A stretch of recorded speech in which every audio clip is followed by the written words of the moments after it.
Doctor stared at the display screen for the third time that morning. The numbers made no sense. In 400 cycles of studying time and space, the scientist had never seen readings like these. Something on Earth was breaking the rules of physics, and whatever it was, it seemed to be getting stronger. The observatory floated in a pocket dimension between realities, a place where scientists from dozens of species came to study the mysteries of existence. Specialty was temporal mechanics. They understood how time worked, how it flowed in one direction, how cause preceded effect. But these new readings from Earth showed something impossible. Time was flowing backward, or forward, or both at once. "You look confused," said, sliding into the workspace with their usual quiet grace. The temporal cartographer came from a dimension where their species experienced all moments simultaneously, which made them perfect for analyzing strange time phenomena. "What did you find?" Gestured at the screen with one of their 4 arms. "Look at these temporal echoes. They're concentrated around human activity, but not around anything important. No wars, no great discoveries, no major events, just ordinary moments. A woman looking at old photographs, a man listening to music from his youth, a child finding a toy they haven't seen in years." Leaned closer, their eyes shifting through several colors as they processed the data. "These aren't just echoes. These are active connections. The humans are somehow linking their present consciousness to their past, but that should be impossible." "I know," said, "but the readings don't lie. Every time a human engages in this activity they call nostalgia, they create a measurable disturbance in spacetime. It's small, but it's real. And there are billions of humans doing this constantly." The two scientists stared at the data in silence. Finally spoke. "We need to assemble a research team. The council will want to know about this."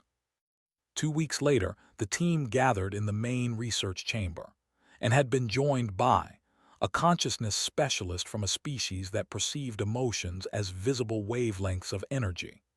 The fourth member of the team was Dr. Sarah, a human astrophysicist who had been working at the observatory for the past year. Sarah looked uncomfortable as the 3 alien scientists explained what they had discovered. "You're saying that when I remember my childhood, I'm actually affecting the past somehow."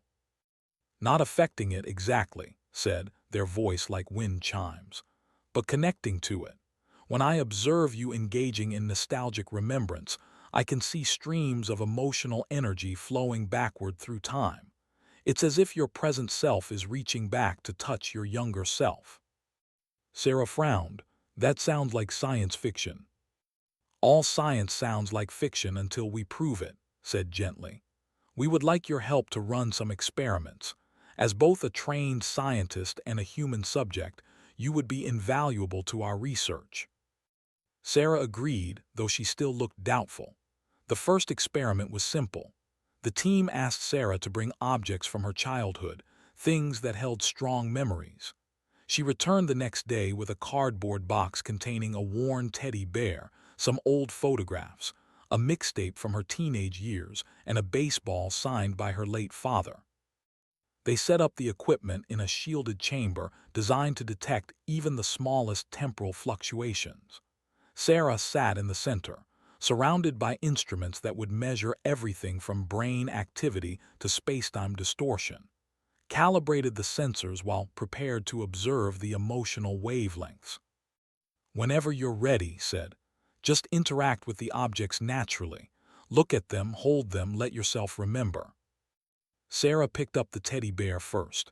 It was brown and threadbare, one eye missing, the fur matted from decades of hugging. She held it close and closed her eyes. The instruments exploded with activity. Alarms started blaring. Rushed to check the readings while quickly created a temporal map of what was happening. Gasped, seeing something the others couldn't yet perceive. "Stop!" shouted. Sarah's eyes snapped open and she dropped the bear. The readings immediately returned to normal. "What happened?" Sarah asked, her voice shaky. "Did I do something wrong?" "Wrong? No," said, all 4 arms moving rapidly across the controls. but you nearly overloaded our equipment. The temporal distortion you created was thousands of times stronger than what we detected in the general population. Pulled up the temporal map on the main display. It showed a glowing thread stretching backward through time, connecting the present moment to a point 30 years in the past. You didn't just remember holding that bear as a child. You actually made contact with your 7-year-old self. For a moment, you existed in both simultaneously. Sarah stared at the map. That's impossible. Apparently not, said softly. And there's something else. The connection didn't just flow one way. I could see emotional energy moving in both directions. Your present nostalgia sent feelings of comfort and safety back to your younger self. But your younger self's original emotions also flowed forward, becoming part of what you're feeling now. They ran more tests throughout the day, each one revealing new aspects of the phenomenon. When Sarah looked at the photographs, multiple temporal connections formed at once, linking her to different moments in her past. The mixtape created the strangest effect of all. As she listened to a song she hadn't heard in 20 years, the temporal readings showed her connecting not just to her own past, but to everyone else who had ever felt nostalgic about that same song. For a brief moment, she existed in a shared emotional space with thousands of other humans across different time periods. The baseball proved to be the most powerful object. When Sarah held it and thought about her father who had died 10 years earlier, the temporal connection that formed was so intense that the instruments overloaded again. But this time, something else happened. Sarah started crying, but she also started smiling. "He's here," she whispered. "I can feel him. It's like he's in the room with me."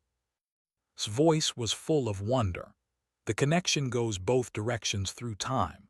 Your nostalgia is reaching back to moments when your father was alive, and his love for you is flowing forward to this moment. In a very real sense, he is here with you. They stopped the experiment after that.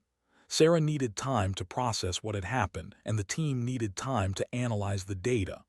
As compiled the results, a disturbing pattern emerged. The temporal connections created by human nostalgia weren't just fleeting. They persisted.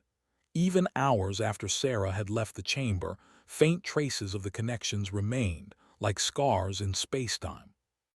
That night called an emergency meeting. "We need to inform the council about this," they said. "If billions of humans are constantly creating these temporal connections, the cumulative effect could be enormous. We don't know what this is doing to the timeline." "But we haven't detected any paradoxes," pointed out. "No changes to established history, no contradictions. The timeline remains stable despite these connections." "That's what worries me," said. "Either human nostalgia is somehow working within the rules of causality in a way we don't understand, or it's operating on a level that transcends our current understanding of time itself." Sarah had been quiet during the discussion, but now she spoke up. "Maybe it's not about changing the past. Maybe it's about being connected to it. When I held that baseball, I wasn't trying to change anything. I just wanted to feel close to my dad again, and for a moment I did." Tilted their head thoughtfully. "Perhaps that's the key. Human nostalgia isn't trying to alter the past. It's trying to preserve it, to keep important moments and people alive through memory and connection. The temporal distortions we're detecting might not be a threat. They might be something else entirely." "What?" asked. "Love," said simply. "Love strong enough to break the rules of time." The team sat in silence, contemplating the implications.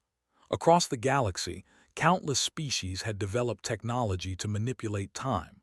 They had built machines to travel through it, weapons to weaponize it, theories to understand it.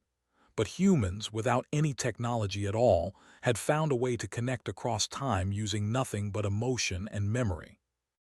Looked at the data one more time, seeing it with new eyes. Each spike in the readings represented a human somewhere reaching across the years to touch a moment they cherished. A parent remembering a child's first steps. A grandparent thinking of their own youth. Friends remembering the good times. Millions of tiny connections, each one a bridge across time built from nothing but the refusal to let precious moments die. "We need to dig deeper," said finally. "We need to understand how this works and what it means, not just for humans but for our understanding of consciousness and time itself." The others nodded in agreement. They had started this research thinking they were investigating an anomaly, a strange quirk of human brain chemistry. But now they were beginning to suspect they had stumbled onto something far more profound, something that might change everything they thought they knew about the nature of time, memory, and what it meant to be alive. Sarah picked up the teddy bear again, holding it gently. "Where do we start?" Pulled up a new screen, beginning to design the next phase of experiments. "We start by mapping the full extent of these connections. We need to know if this is just individual humans connecting to their own pasts, or if something bigger is happening. We need to understand the rules of human nostalgia." As the team began to work, none of them realized just how deep the mystery would go. They were about to discover that human nostalgia didn't just connect individuals to their own history. It connected all of humanity across time itself, creating a web of emotional bonds that spanned generations. They were about to learn that humans had accidentally done something no other species had ever achieved. They had made themselves timeless. The research expanded rapidly over the following weeks. Brought in more equipment, sensors capable of detecting even smaller temporal fluctuations. Spent hours creating detailed maps of the connections they observed, trying to find patterns in what seemed like chaos. Worked with Sarah to catalog different types of nostalgia, measuring how each one affected the temporal readings. They discovered that not all nostalgia was equal. Simple memories created weak connections, barely detectable, but nostalgia tied to strong emotions, especially love and loss, created powerful bridges through time. Music seemed to be a particularly strong trigger, creating connections that lasted longer and reached further than almost anything else. The team recruited more human subjects, wanting to see if Sarah's results were typical or exceptional. They were shocked to find that every human they tested showed the same ability. Young or old, male or female, from any culture or background, all humans created temporal connections when they engaged in nostalgic remembrance. But it was during a test with an elderly veteran named James that they made their most disturbing discovery. James was 89 years old, and he spent a lot of time thinking about his service in a war that had ended 70 years earlier. The team asked him to remember his experiences while they monitored the temporal readings. What they saw made them stop the experiment immediately. The connection James created didn't just reach back 70 years. It was active. Energy was flowing in both directions, and according to their instruments, something on the other end of the connection was responding. "This doesn't make sense," said, staring at the data. "The connection is stable and strong. It's as if the other end is being actively maintained by someone, but that someone would be James himself 70 years ago. Unless," said slowly, "the nostalgia itself is creating a loop. James in the present is reaching back to comfort his younger self. His younger self, feeling that comfort, is better able to endure his experiences. Those experiences, preserved and remembered, become what the older James feels nostalgic about. The connection feeds itself across time." Felt their skin temperature drop, a sign of deep concern in their species. "You're saying that human nostalgia can create closed curves. That's incredibly dangerous. That could lead to paradoxes, to contradictions in the timeline." "Yet we haven't detected any," pointed out. "The timeline is stable. Whatever humans are doing, it's not breaking causality. It's working within it somehow." They brought James out of the test and explained what they had found. The old man listened quietly, then smiled. "You want to know the truth? I always knew someone was watching over me during the war. There were times I should have died, times when I was so scared I couldn't move. But then I'd feel this presence, this sense of peace, and I'd find the strength to keep going. I thought it was God or maybe my guardian angel. But it was me, wasn't it? My future self, reaching back to help my younger self survive. Sarah had tears in her eyes. You saved yourself. We all do, James said quietly. That's what it means to remember. We carry our past selves with us, and in doing so, we give them the strength they need to become who we are. It's not about changing the past. It's about supporting it, holding it up so it can support us in turn. The team spent days analyzing the implications of James's test. They ran similar experiments with dozens of other subjects and found the same pattern repeating. Humans weren't just passive observers of their own history. They were active participants in their own past, constantly reaching back through nostalgia to provide emotional support to their younger selves. But the true scope of the phenomenon didn't become clear until they expanded their research to include family connections. They brought in a woman named Maria and her teenage daughter, Lisa. Maria had recently lost her own mother, Lisa's grandmother, to old age.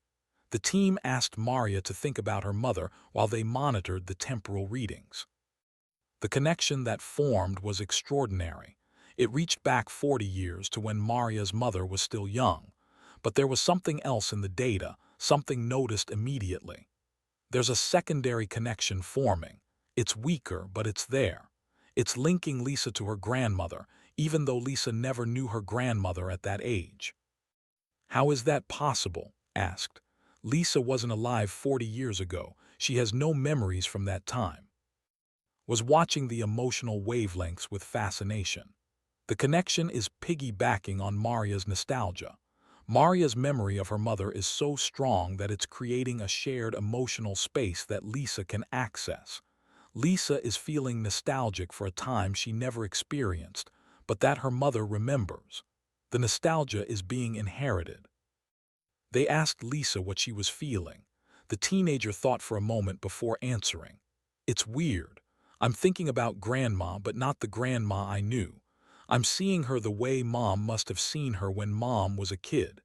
And I feel sad but also happy because I can feel how much Grandma loved Mom. It's like I'm there with them. The implications were staggering. Human nostalgia didn't just connect individuals to their own past. It could bridge generations, allowing children to access their parents' memories and emotions. This meant that human experience was cumulative in a way no other species had achieved. Each generation didn't just learn from the previous one. They emotionally experienced the previous generation's history through inherited nostalgia. Called another emergency meeting with the council. This time, they brought all their data, all their evidence, and a conclusion that they knew would shock the assembled scientists. Human nostalgia is not a simple memory phenomenon. It is a form of temporal consciousness sharing that operates across both individual lifetimes and generational spans. Humans are, in effect, existing simultaneously across multiple time periods, held together by emotional connections that transcend normal causality. The council chamber erupted in debate. Some scientists argued that this was impossible, that the data must be flawed. Others worried that this represented a threat to the stability of spacetime itself. A few suggested that humanity should be quarantined, prevented from spreading this temporal contamination to other parts of the galaxy. But Doctor stood and addressed the council, her voice calm but firm. You're looking at this the wrong way. You see our nostalgia as a threat because it doesn't fit your understanding of how time should work. But maybe your understanding is incomplete. Maybe time isn't as rigid as you think. Maybe consciousness is more flexible than your equations allow for. Are you suggesting that your species has somehow evolved a new form of consciousness? Demanded one of the council members, a crystalline being whose species had studied minds for. No, Sarah said. I'm suggesting that all consciousness might be capable of this, but only humans have stumbled onto the emotional key that unlocks it. We're not special because we're human. We're special because we refuse to let go. We love so deeply, we remember so intensely, that we literally hold onto our past with both hands. And apparently, that's enough to bend the rules of time. The council adjourned without reaching a conclusion. But their team continued their research. driven by a need to understand this mystery completely. They expanded their study to include cultural nostalgia, the kind of longing that entire generations felt for a particular era or style. The results were astonishing. When thousands or millions of humans simultaneously felt nostalgic for the same time period, the same music, the same cultural moments, they created temporal nexus points. These were locations in spacetime where past, present, and future seemed to overlap, held together by collective memory and shared emotion. The team discovered that certain songs created particularly strong nexus points. A popular song from several decades ago could create a connection point, where everyone who had ever loved that song existed together in a shared emotional space, regardless of when they actually heard it. Someone listening to the song for the first time in the present could feel echoes of everyone who had loved it in the past, and their present emotion would flow backward to support and enhance the past listener's experience. It's like a temporal resonance chamber, explained, tracing the connections on their map.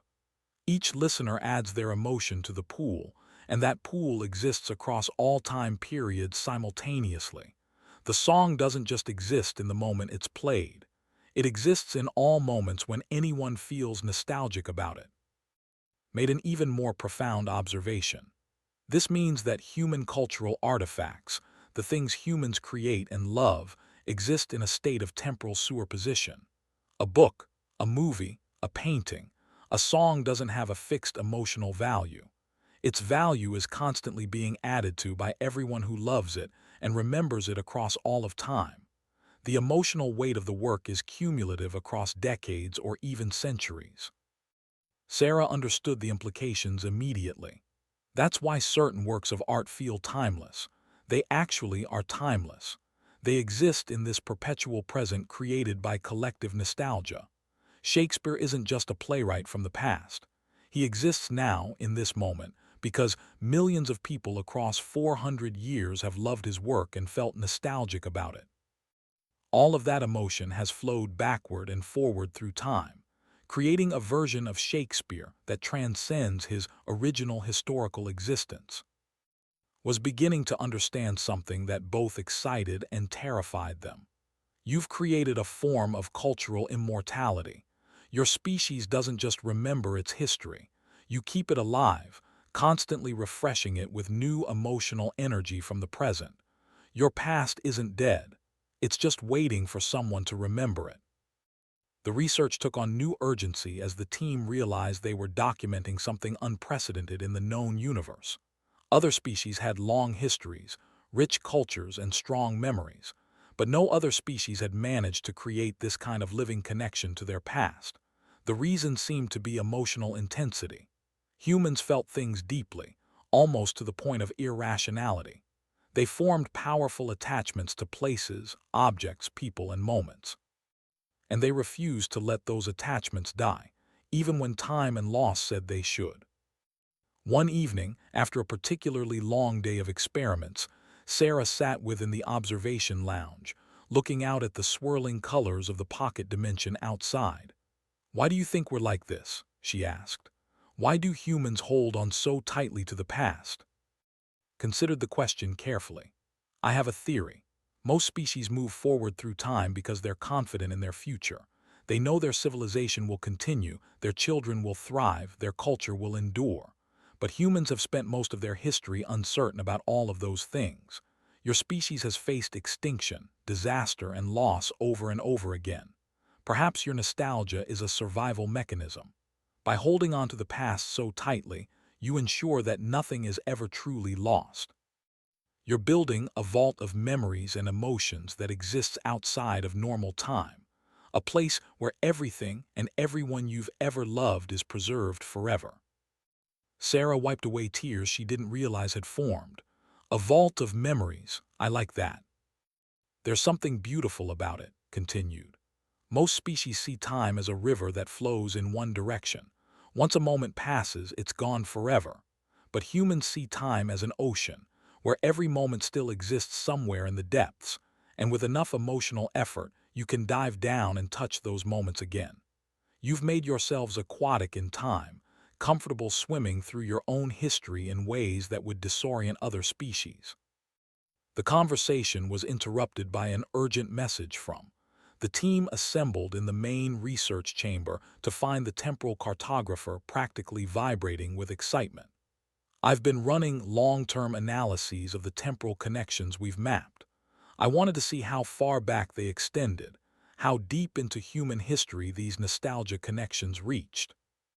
And prompted. They go back all the way to the beginning of human history. I found nostalgia connections linking modern humans to ancestors who lived thousands of years ago. And it's not random. There are patterns, like a web stretching across all of human existence.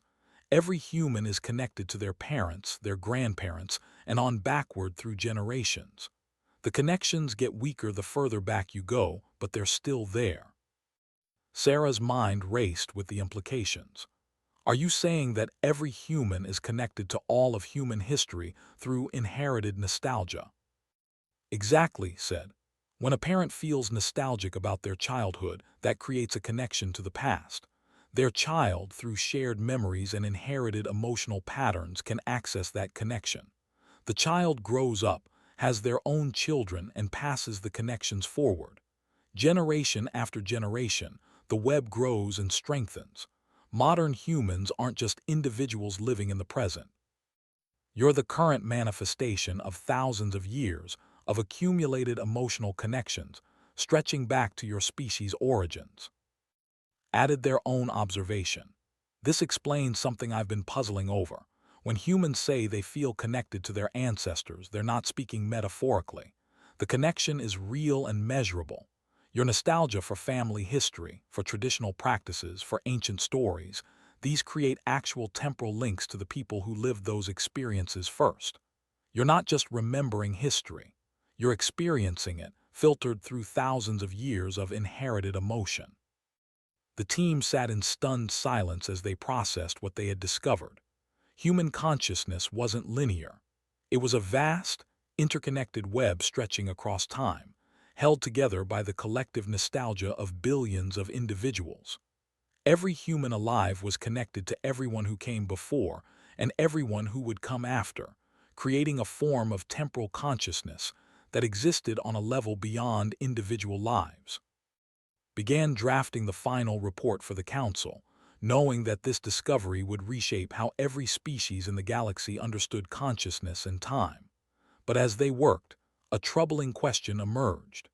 If human nostalgia created these powerful temporal connections, and if those connections could influence the past, what happened when nostalgia was weaponized? What if someone found a way to use collective nostalgia to actually change history? They raised this concern with the team. Sarah thought about it for a long moment before answering. I don't think it works that way. Nostalgia isn't about control. It's about connection. When I remember my father, I'm not trying to change anything about our time together. I'm trying to preserve it, to keep it alive. The temporal connections we've measured don't alter events. They enhance emotions. They make moments more meaningful by connecting them to other moments across time. But surely the potential for misuse exists, insisted. If concentrated nostalgia can create temporal nexus points, someone could theoretically use that to manipulate collective memory, to make people nostalgic for things that never happened, or to erase nostalgia for things that did. That's called propaganda, Sarah said dryly. And humans have been dealing with that for without time travel being involved. Yes, our nostalgia is powerful. Yes, it creates real connections across time. But those connections are built on genuine emotion. You can't fake love strong enough to bridge decades. You can't manufacture the kind of attachment that creates lasting temporal bonds. That's why nostalgia is safe. It's driven by the most honest part of human experience, the part that loves and remembers truly. The team's final report was completed 3 months after they had first detected the anomalous temporal readings from Earth. Presented it to the full academic council in a session that drew scientists from 40 different realities. The chamber was packed, with observers floating in designated areas, projecting their consciousness from distant dimensions, or watching through remote viewing systems. stood at the center podium, their forearms holding data tablets displaying years of research. Honored colleagues, I present our findings on the phenomenon we have termed human temporal nostalgia. Our research demonstrates conclusively that human consciousness possesses the unique ability to create stable, measurable connections across time through emotional memory. These connections, which we initially dismissed as anomalies, represent a fundamental aspect of human existence that has implications for our understanding of time, consciousness, and the nature of memory itself. The presentation lasted for hours, walked the council through every experiment, every test, every piece of data. They showed recordings of subjects creating temporal bridges. They displayed maps of the connections stretching across human history. They presented analysis of the emotional wavelengths that powered these connections. And they shared Sarah's testimony about what it felt like from the inside, to be a being whose consciousness existed across multiple time periods simultaneously. When finished, the chamber erupted in discussion. Questions came from every direction. How stable were these connections? Could they be disrupted? What effect did they have on the timeline? Were there any negative consequences? Could other species learn to do this? Doctor stood to address the last question. I don't think this is something that can be learned. It's not a technique or a technology. It's the result of how humans experience emotion and memory. We love deeply and we remember intensely. We form attachments that last our entire lives. And most importantly, we refuse to let go, even when it might be healthier or easier to move forward. Our nostalgia is a flaw and a strength at the same time. It keeps us connected to our past, sometimes too connected, but that connection gives us continuity, identity, and emotional resilience. A crystalline council member who specialized in consciousness studies asked a penetrating question. But doctor, doesn't this mean that human individual consciousness is an illusion? If your present self is constantly connected to and influenced by your past selves, and if your emotions flow backward to influence your younger self's experiences, then where does the individual begin and end? Sarah smiled. That's the wrong question. You're asking about human consciousness as if it's supposed to be individual and separate, but maybe it's not.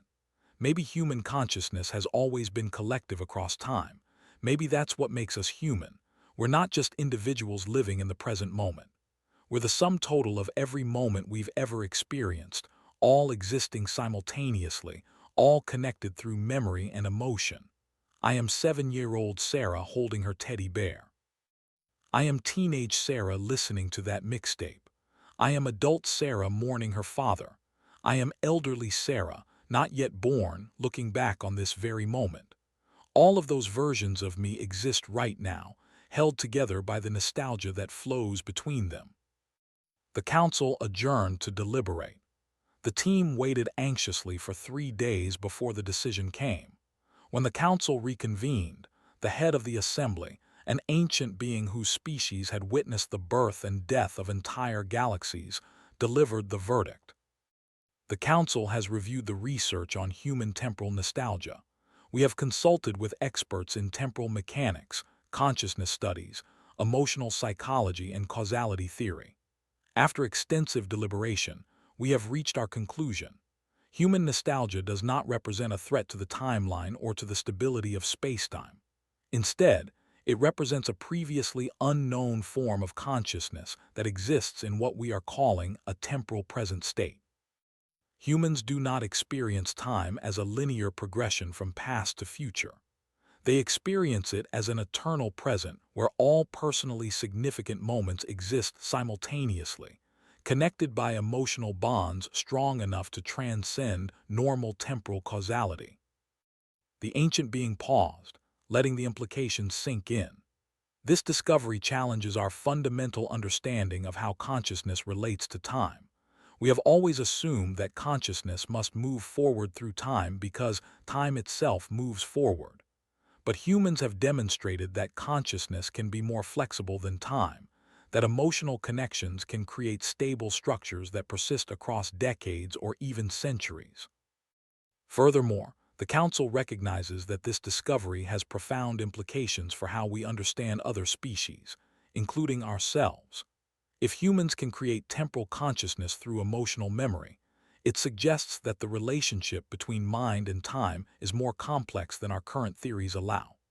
We recommend that all member species examine their own emotional and memory patterns to determine if similar phenomena exist at levels we have not yet detected. The ancient being's next words sent ripples through the assembled scientists.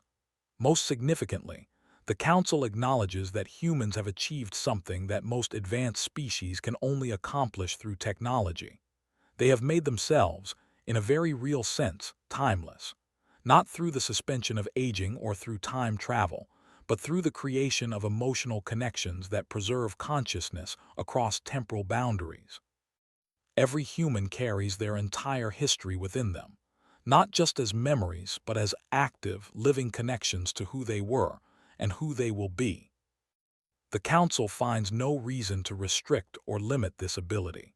Human nostalgia harms no one and enriches human experience immeasurably. It represents an elegant solution to one of the great challenges of conscious existence: how to give meaning and continuity to life in the face of inevitable change and loss. By refusing to let precious moments die, by holding onto the past with emotional intensity that transcends temporal boundaries, humans have created their own form of immortality. Therefore, the Council's official conclusion is as follows: human nostalgia transcends the boundaries of time through mechanisms that are emotional rather than technological, collective rather than individual, and preservative rather than destructive. It is a natural expression of how human consciousness relates to its own history, and it poses no threat to the timeline or to other species. Instead, it offers a profound lesson about the power of memory, love, and connection to shape the fundamental nature of existence. The chamber fell silent as the weight of the declaration settled over everyone present, felt something they had never expected to feel: awe at humanity's accidental achievement. Without trying, without even understanding what they were doing, humans had restructured their relationship with time itself. After the council session ended, the research team gathered in the observation lounge one final time. They shared a meal, a human custom that Sarah had introduced to her alien colleagues. As they ate and talked, reflected on everything they had learned. "You know what strikes me most about all of this," the scientist said. "It's that humans did this by accident. You weren't trying to break the rules of time. You weren't trying to create temporal connections or achieve consciousness transcendence. You were just trying to remember the people and moments you loved, and somehow that was enough." Nodded thoughtfully. It suggests that love and memory might be more fundamental to the structure of reality than we've previously understood. We've always treated emotional states as secondary phenomena, side effects of consciousness, rather than fundamental aspects of it. But what if we've had it backward? What if emotion and connection are the primary forces, and our rational, analytical consciousness is the secondary phenomenon? Added, in my observations of human emotional wavelengths over these months, I've noticed something consistent. The strongest connections, the ones that persist longest and reach furthest through time, are always built on love. Not just romantic love, but all forms of it.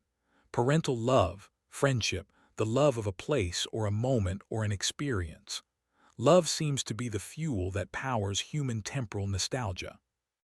Sarah listened to her colleagues discuss human nature with a mixture of pride and melancholy. "I think we hold on to the past because the present is so fragile. Every moment slips away as soon as we experience it. People leave us, either through death or distance. Places change beyond recognition. The child we were becomes the adult we are, and we can never go back. Except we can, through nostalgia. We can revisit those moments, feel those feelings again, connect with the people we've lost. It doesn't change anything, but it also changes everything, because it means nothing is ever truly gone." Stood and walked to the observation window, looking out at the swirling energies of the pocket dimension. "I've spent 400 cycles studying time. I've learned about temporal mechanics, causality loops, parallel timelines, and quantum temporal superposition, but I never understood what time actually means until I studied human nostalgia. Time isn't just a dimension for measuring change. It's the space in which meaning accumulates. Every moment matters because every moment can be revisited and reconnected to all the other moments that surround it. Humans don't just move through time. You weave it into something beautiful. The team spent their last evening together sharing stories. Sarah talked about her father and the baseball, how she could still feel his presence when she held that simple object. Shared memories of their own youth, discovering that even experienced a form of nostalgia, though nowhere near as powerful as the human version. Described what it was like to experience time nonlinearly, to see all moments simultaneously, and yet never be able to truly revisit the past the way humans could. Spoke of watching emotional wavelengths over a long life, and how human emotions burned brighter and lasted longer than any other species. They